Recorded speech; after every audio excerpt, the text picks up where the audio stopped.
Alors tout d'abord, je tiens à remercier donc la HAC, le comité d'organisation, le comité scientifique de m'avoir invité donc à cette troisième journée nationale d'hépatogastro-entérologie et de confronter donc nos expériences avec nos amis chirurgiens, nos amis proctologues, nos amis gastro-entérologues, mais aussi nos amis internistes et autres spécialités. Donc, j'ai intitulé, si vous voulez, ma communication selon, c'est-à-dire les besoins du gastro-entérologue pour le traitement de la maladie hémorroïdaire actuellement et, si possible, dans son cabinet médical. Alors, il faut savoir que la maladie hémorroïdaire est une cause fréquente de consultation en proctologie. Donc, ce sont des formations vasculaires complexes, normalement présentes chez tout individu, mais s'il y a des manifestations cliniques, ça peut être en rapport avec une maladie hémorroïdaire. Mais ça reste malheureusement toujours un diagnostic d'exclusion et on passe souvent à côté, on voit. Alors, nous avons un service qui est spécialisé au CHU d'Oran, qui est spécialisé en proctologie depuis 1970. Donc, on a quand même certains cas de néoplasie et autres qu'on reçoit. Et c'est malheureux. Alors, j'ai commencé avec une petite introduction. Donc, une étude faite par la Société française de coloproctologie qui révèle que sur plus de 1000 patients consultant leur médecin, 15% rapportaient des symptômes proctologiques. Alors, dans le mois précédent, bien sûr, un auto-questionnaire, alors qu'il n'était que 2% à oser consulter pour ce symptôme. C'est-à-dire, même s'ils viennent chez le gastro-entérologue, ils n'osent pas dire qu'ils ont une symptomatologie proctologique. Ils passent souvent par d'autres détours, j'ai des jambes lourdes, etc. Donc l'examen proctologique n'a été réalisé au final que chez 35% des cas. Mais ce qui est un petit peu effarant, c'est que sa réalisation a quand même permis de redresser le diagnostic avec un meilleur taux de diagnostic de plus de 76% des cas versus 20% sans examen. Donc l'intérêt de l'examen proctologique reste toujours de mise. Alors, vous voyez que le motif de consultation, à peu près 60%, c'était des rectorragies. Et parmi tous ces motifs, il y a à peu près 69% donc, représentés par la maladie hémorroïdaire. D'où cette fréquence de la pathologie. Alors là, je passe, je ne vais pas oser vous rappeler qu'est-ce que c'est que des plexus hémorroïdaires, donc internes ou externes, mais il faut savoir que les hémorroïdes ont un rôle très important dans la continence fine. Donc, de cela, on doit à tout prix préserver ces plexus. Alors, il faut savoir qu'il y a non seulement une partie au-dessous de la ligne pectinée, mais il y a une partie qui est recouverte par la peau anale ou périanale. Alors, il y a 3 paquets généralement à 2h, 5h, 9h, mais il y a aussi un paquet qui est parfois inconstant. Alors, les hémorroïdes internes, c'est surtout le saignement, mais il ne faut jamais oublier d'éliminer un cancer par la réalisation d'une colonoscopie. Par contre, les autres manifestations, c'est surtout les thromboses, la douleur, parfois suintement, prurite. Les hémorroïdes externes, c'est surtout la thrombose qui entraîne des douleurs permanentes non rythmées par la défécation d'emblée maximale et d'intensité variable. Donc le traitement, nous avons plusieurs types de traitements. Les armes thérapeutiques, traitement médical, local, général, sincèrement, je n'y crois pas beaucoup. Traitement instrumental actuellement, oui, ça peut donner une solution par rapport au traitement chirurgical. Alors, quels sont les traitements instrumentaux actuellement disponibles et surtout validés? Alors, il y a les traitements instrumentaux ont pour but de, premièrement, diminuer l'hyperlaxatie de la sous-muqueuse anale, de compenser ou de restaurer les moyens de soutènement. Alors de limiter la vascularisation artérielle, l'ouverture brutale de la circulation capillaire, surtout lors de la défécation, ce qui donne cet aspect d'arrosage de la selle. Alors, les traitements instrumentaux, il y a les 3 traitements instrumentaux validés actuellement dans la littérature et retenus selon les recommandations de la Société européenne de coloproctologie, c'est la photocoagulation par infrarouge, les injections sclérosantes et surtout la ligature élastique qu'on utilise beaucoup en Algérie. Alors, la ligature Doppler guidée des artères hémorroïdaires reste un traitement instrumental prometteur, mais jusqu'à l'heure actuelle, il n'y a pas de codification. Vous savez qu'en matière de proctologie, c'est peut-être une des rares pathologies en hépatogastro-entérologie qui reste un petit peu en dehors des sentiers battus des recommandations. Car il y a toujours, comme l'a si bien dit mon ami Slimane, professeur Korjani, donc il y a toujours une affaire d'école.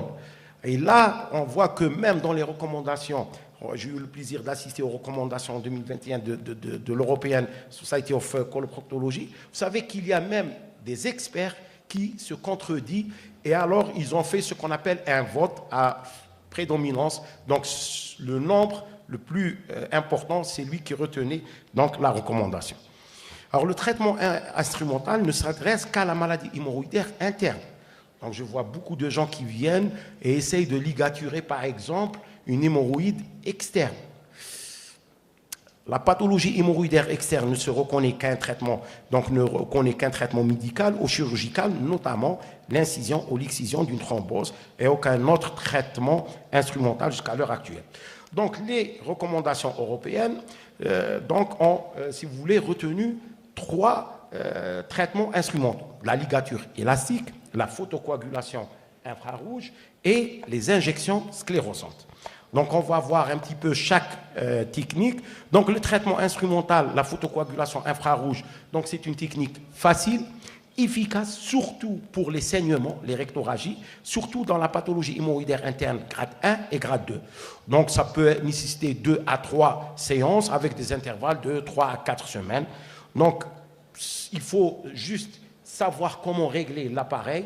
Alors il faut, quand on a une pathologie hémorroïdaire grade 1, 0,8 secondes, c'est l'idéal. Quand on a une pathologie grade 2 avec des rectorragies qui arrosent et balisent la selle, là, je pense qu'entre 1 seconde et 1,2 secondes, c'est l'idéal.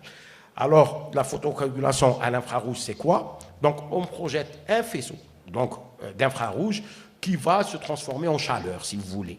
Donc, surtout en zone sus-hémorroïdaire. Il ne faut jamais se plaquer contre la maladie hémorroïdaire, mais plutôt quelques millimètres au-dessus du paquet hémorroïdaire. Alors, une durée brève, donc c'est calculer l'appareil, donc sa tige.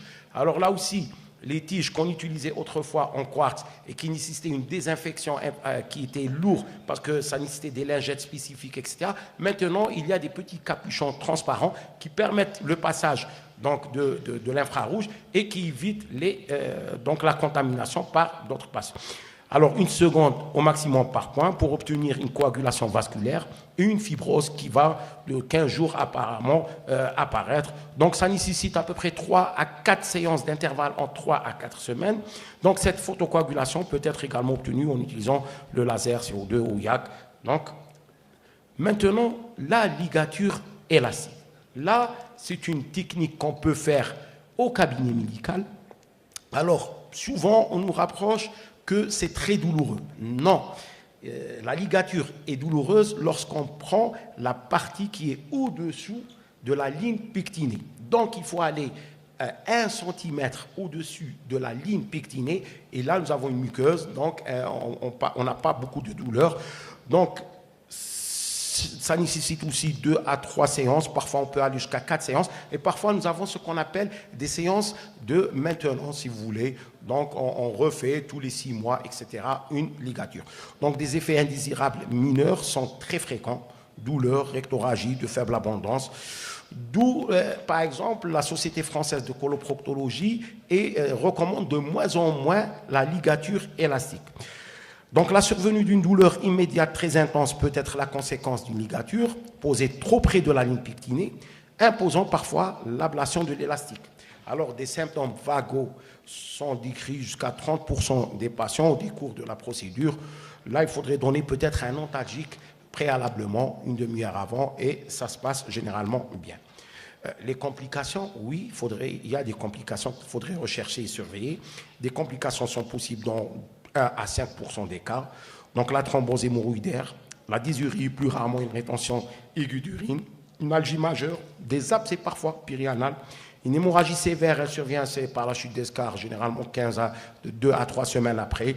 D'exceptionnelles complications infectieuses sévères ont été décrites, essentiellement des cellulites pelviennes, mais ceci ne doit pas nous amener à faire ce qu'on appelle l'antibioprophylaxie. Non.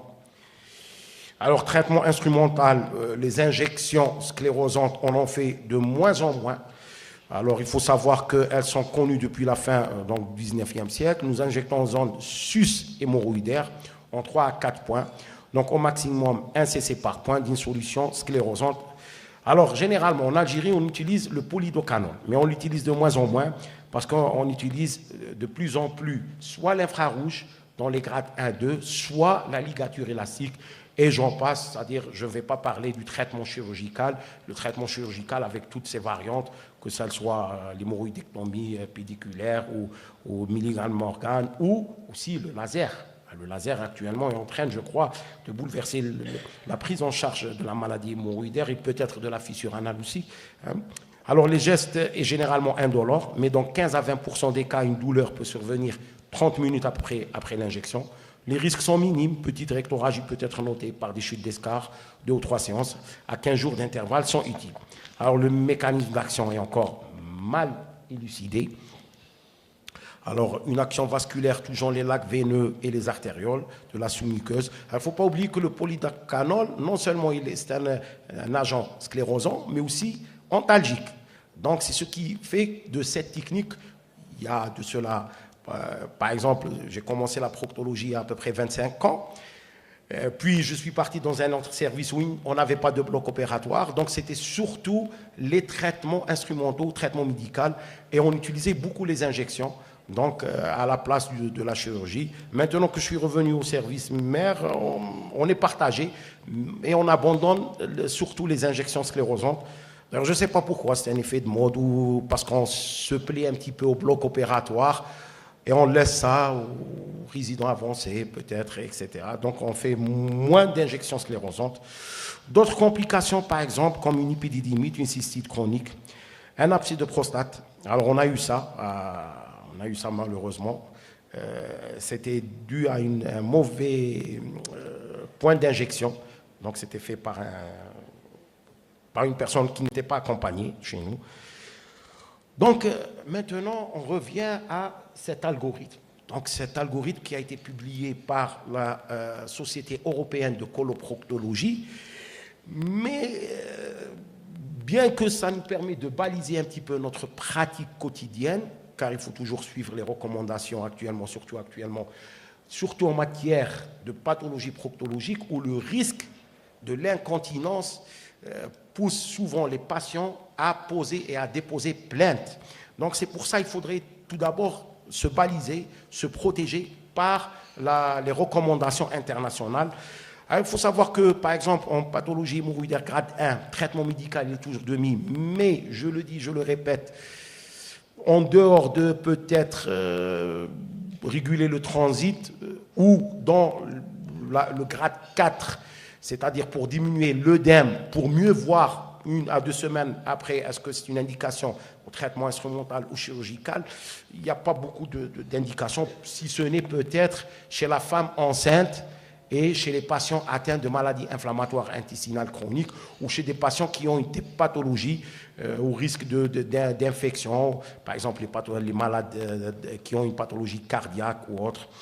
Alors, si échec, la ligature élastique. Oui, la ligature élastique, elle est utilisée par les Européens, moins actuellement par les Français, l'école française. Nous, en Algérie, on l'utilise beaucoup parce qu'on n'a pas accès au polidocanol et on n'a pas, si vous voulez, des appareils d'infrarouge qui sont répandus dans tous les services ou les cabinets. Alors, alternative infrarouge, injection sclérosante, là aussi, ça dépend de la symptomatologie. Alors, en cas de grade 2, bien sûr, le traitement médical est toujours de mise. Vous voyez que le traitement médical est toujours là, il est toujours indiqué, que ce soit pour diminuer l'œdème, l'inflammation, mais c'est surtout pour réguler le transit et essayer de mieux prendre la décision thérapeutique. Alors, la ligature élastique, là aussi, l'infrarouge, si échec aux injections sclérosantes, là, on passe soit à la chirurgie, mais il y a aussi des alternatives qui sont la ligature élastique s'il y a une chirurgie contre-indiquée. Alors vous voyez que quand on parle de chirurgie, il y a toujours soit chirurgie actuellement dirigée par Doppler ou Micropixie, etc. Mais on a omis de préciser qu'il y a d'autres solutions qui sont utilisées dans d'autres pays, notamment en Allemagne avec le laser, mais aussi en Inde et en Chine, on utilise beaucoup le laser. Alors, en matière d'hémorroïdes grade 3, Alors là, quand on dit hémorroïdes grade 3, en fin de compte, il faudrait faire des sous-groupes, parce qu'il y a des hémorroïdes grade 3 circulaires et il y a les hémorroïdes grade 3 avec un prolapsus qui n'est pas circulaire. Or, ce n'est pas la même chose. Donc là aussi, il faudrait bien classer vos patients. Et bien sûr, en cas de pathologie hémorroïdaire grade 4, alors là, le traitement médical change. Généralement, on donne des corticoïdes pour essayer de diminuer un petit peu l'œdème, l'inflammation. On donne des bains de siège à l'eau froide qui sont très efficaces, hein, qui permettent un petit peu de donner, si vous voulez, une rétraction de ce prolapsus hémorroïdaire et qui permettent un petit peu aussi d'avoir un effet ontalgique. Et là, c'est la chirurgie, il n'y a pas à discuter. La ligature élastique, ça ne marche pas, ça ne marche pas, ça ne marche pas, je le dis, ça ne marche pas, on a eu des mauvaises expériences. Donc, vous voyez qu'actuellement, en 2025, ce sont les dernières recommandations de la Société européenne. Les recommandations de la Société américaine de gastroentérologie et de coloproctologie diffèrent. Vous savez que les Américains utilisent beaucoup plus la chirurgie parce que les proctologues sont des chirurgiens et non pas des gastroentérologues. En Angleterre, Royaume-Uni aussi, ce sont des chirurgiens. Donc, un petit peu en Europe, sud-Méditerranée, c'est-à-dire l'Europe du Sud, l'Espagne, la France et le pourtour méditerranéen en général, nous sommes un petit peu des équipes mixtes, soit des chirurgiens, soit des gastroentérologues qui font un petit peu la proctologie. Et généralement, on a de très bons résultats avec ce traitement instrumental. Donc, en conclusion, facile à mettre en œuvre, les traitements instrumentaux de la maladie hémorroïdaire. Bien que d'efficacité reconnue, elles ne sont pas exemptes de complications. Ce n'est pas parce que c'est un traitement qu'on peut faire au cabinet médical qu'il est exempt de toute complication et les malades ne doivent pas être suivis. Bien au contraire, ces gestes doivent être faits avec rigueur, ne doivent pas être banalisés. Il faut bien connaître l'anatomie du canal anal. Les techniques émergentes doivent être évaluées et leur codification doit être proposée, notamment pour la ligature guidée par Doppler. Et je vous remercie.